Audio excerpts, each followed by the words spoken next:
Die derde skoolkwartaal se vakansie is amper verby en ons kyk nou reguit in die gesig vir die laaste paar maande vir die jaar.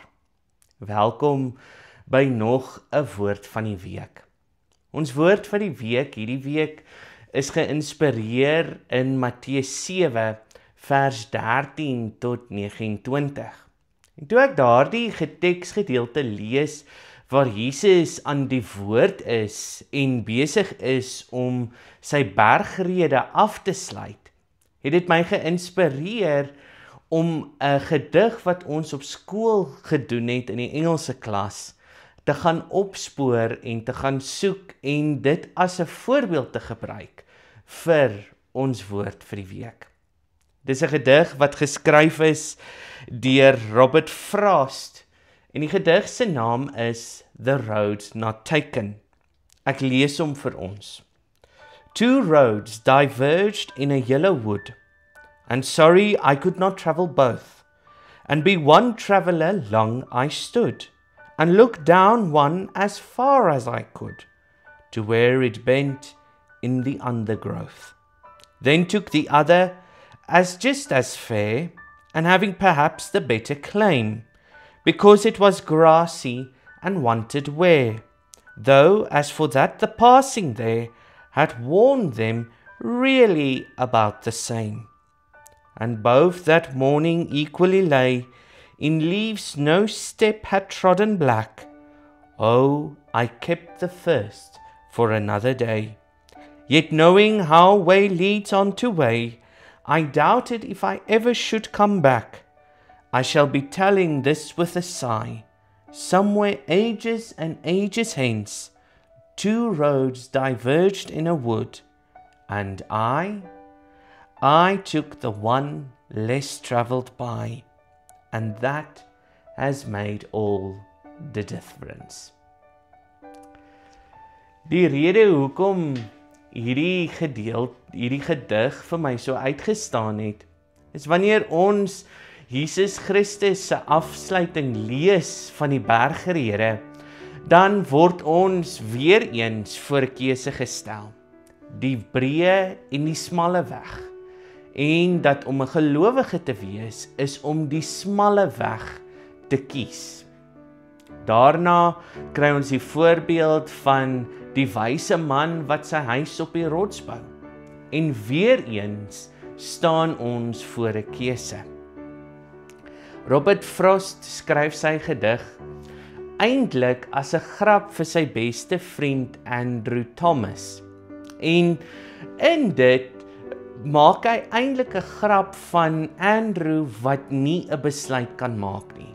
As hulle gaan stap, dan baie keer dan sê hy in die middel van hulle stap tog, maar weet jy, ons moes 'n ander pad gekies het. En is hierdie gedig hierdie wisselwerking van hierdie persoon wat by 'n vurk in die pad kom en hy moet 'n keuse maak.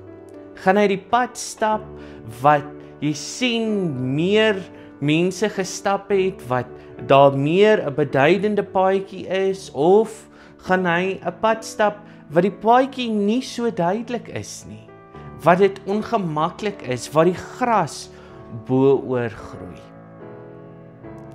Ek dink dikwels ons as gelowiges bevind onsself in hierdie grap wat Robert Frost maak met sy beste vriend.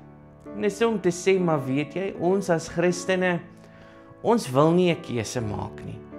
Ons hou daarvan om op die breë weg te gaan en in ons karre te ry en ons nuutste selfone te hê en in ons groot huise te bly, wetende dat 80% van die Suid-Afrikaners daar buite nie daardie voorreg het nie. Dat ons eintlik in 'n sekere sin bevoorreg is.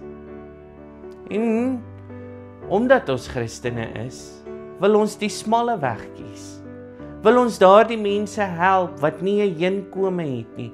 Wil ons die evangelie vertel vir die wat dit nog nooit van tevore gehoor het nie. Wil ons die vreugde en die blydskap wat die Here vir ons bied, aan die wêreld verkondig.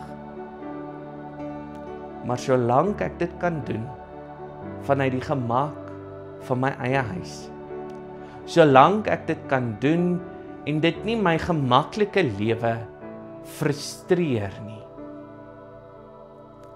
Robert Frost, Jesus Christus, duisende gelowiges wat deur die eeue gekom het, sê vandag vir jou, maar jy moet kies.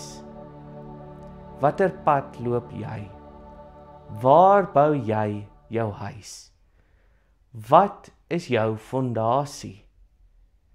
En wat is jy bereid om te doen?